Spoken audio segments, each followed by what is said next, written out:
Hello students, आज का ये वीडियो है क्लास 2 के बच्चों के लिए। चलिए आज हम पढ़ेंगे अध्याय 3 मतलब चैप्टर नंबर 3 कृष्ण और सुदामा। ये कहानी है, आइए इस कहानी को पूरा पढ़ते हैं और समझते हैं।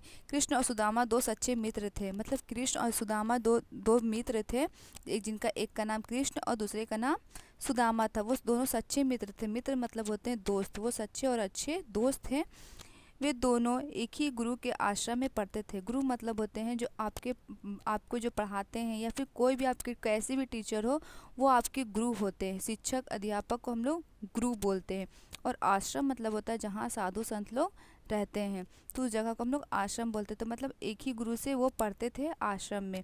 वे दोनों साथ साथ खेलते और साथ साथ रहते थे। मतलब दोनों एक साथ तो पढ़ते ही थे, और दोनों बहुत अच्छे, इतने अच्छे मित्र थे कि दोनों साथ में ही खेलते थे और साथ में ही रहते थे। पढ़ाई पूरी होने पर दोनों अपने अपने घर चले गए। जब उनका पढ़ाई पूरा कंप्लीट हो गया, तो वो फिर क्या किए कि अपने अपने घर चले गए। बाद में श्री कृष्ण द्वारिका के राजा बने। सुदामा गांव में रहते थे। तो वो क्या हुआ कि बाद में जब वो अपने अपने घर चले आए, तो बाद में फिर वो जो कृष्ण थे, श्री कृष्ण जो थे, वो द्वारिका के राजा बन गए, और सुदामा जो थे वो गांव में ही रहते थे। तो वे गरीब ब्राह्मण थे।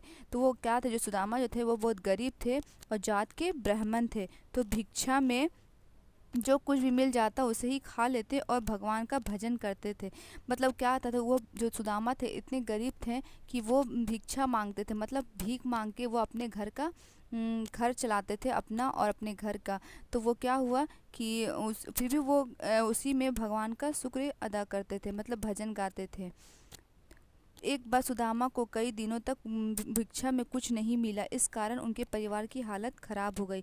तो फिर एक दिन ऐसा हुआ कि उनको भिक्षा मिलना, मतलब उनको भीख मिलना बंद हो गया, तो जिससे उनकी आर्थिक स्थिति ख़राब हो गई और उनके परिवार की भी पूरी हालत ख़राब हो गई। सुदामा अपनी पत्नी को श्री कृष्ण के बारे में बताते रहते थे। विपत्ति के समय में उनकी पत्नी ने उन्हें बचपन के मित्र के पास कृष्ण के पास जाने की सलाह दी। तो वो क्या हुआ कि जब उनके पास विपत्ति, मतलब उनके पास जब मुसीबत आने लगा, तो वो अपनी पत्नी को हमेशा श्री कृष्ण के बारे में पहले बताते रहते थे। तो फिर जब उनको मुसीबत आया, तो उनकी पत्नी को याद आया, तो उनकी पत्नी उसको सुदामा को बोलती कि आपकी एक मित्र हैं, बहुत अच्छे सच्चे मित्र हैं श्री कृष्ण, क्यों नहीं आप उसके पास जाते हो, कुछ मदद मांगते हो।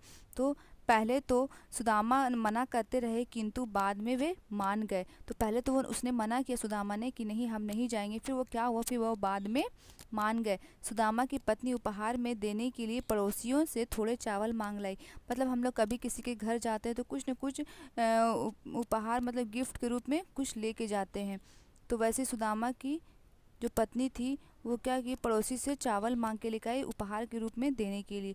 चावलों की पोटली लेकर सुदामा शर्माते हुए श्री कृष्ण से मिलने द्वारिका जा पहुँचे। तो वो क्या करते हैं कि वो तो कपड़ा में थोड़ा बांध लेते हैं। जैसे देखो यहाँ पिक्चर में देख रही, इसको हम लोग पोटली बोलते हैं। कोई कपड़े में चावल को बांध ली है और उसको लेके वो द्वारिका जा रहे हैं श्री कृष्ण के पास। तो जा पहुँचे, वहाँ के बड़े बड़े भवन देखकर वे हैरान रह गए।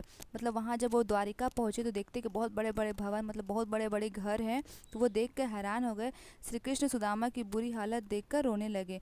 तो जब सुदामा का तो स्थिति बहुत ख़राब था, तो वो जैसे वो गए थे, तो श्री कृष्ण उसको देख के वो रोने लगते हैं। उन्होंने सुदामा का बहुत आदर सत्कार किया, मतलब उनको बहुत इज्जत दिया, बहुत उनका आदर सत्कार किया। दोनों मित्र बचपन की बातें करने लगे, गुरु के आश्रम की शरारतें याद कर हंसने लगे।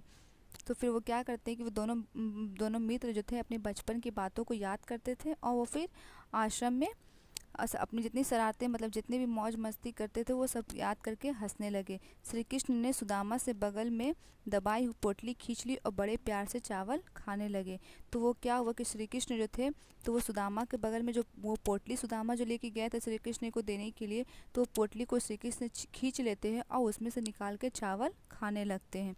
श्री कृष्ण सुदामा के मन की बातें समझ गए थे। उन्होंने उनकी टूटी फूटी झोपड़ी की जगह सुंदर महल बनवा दिया। तो वो क्या किया, श्री कृष्ण जो है सुदामा की हालत देख के वो समझ गए थे कि ये कुछ मदद मांगने आया, तो इसलिए उसको क्या किया, उसके जो टूटी फूटी झोपड़ी जो था उसको अच्छा से बना के महल बनवा दी। सुदामा कुछ दिन द्वारिका में रहकर जब अपने घर लौटे तो अपना घर पहचान नहीं पाए। मतलब उनका घर तो टूटा फूटा झोपड़ी था। तो सुदामा अपने घर पहुंचते तो देखते हैं कि उसका टूटा फूटा झोपड़ी जो था वो महल में बदल गया है। तो बाद में वे समझ गए कि यह सब श्री कृष्ण की कृपा है। ऐसी मित्रता धन्य है जो छोटे बड़े और तो फिर बाद में क्या होता है कि वो समझ जाते हैं कि वो मतलब ये श्री कृष्ण क्या देन है, ये कृपा है कि वो मेरे छोटे जो टूटे फूटे जो टूटी फूटी जो झोपड़ी थी उसको महल बना दिया।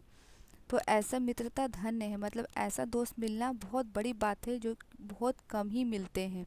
आइए अब हम लोग देखते हैं शब्दार्थ। गुरु, गुरु मतलब होते हैं अध्यापक और शिक्षक। भजन मतलब भगवान का गुणगान करना। उपहार मतलब भेंट। सत्कार मतलब सम्मान। कृपा मतलब दया। आश्रम मतलब साधु संतों के रहने का स्थान। विपत्ति मुसीबत। पोटली छोटी गठरी। सुंदर बढ़िया। मित्रता दोस्ती।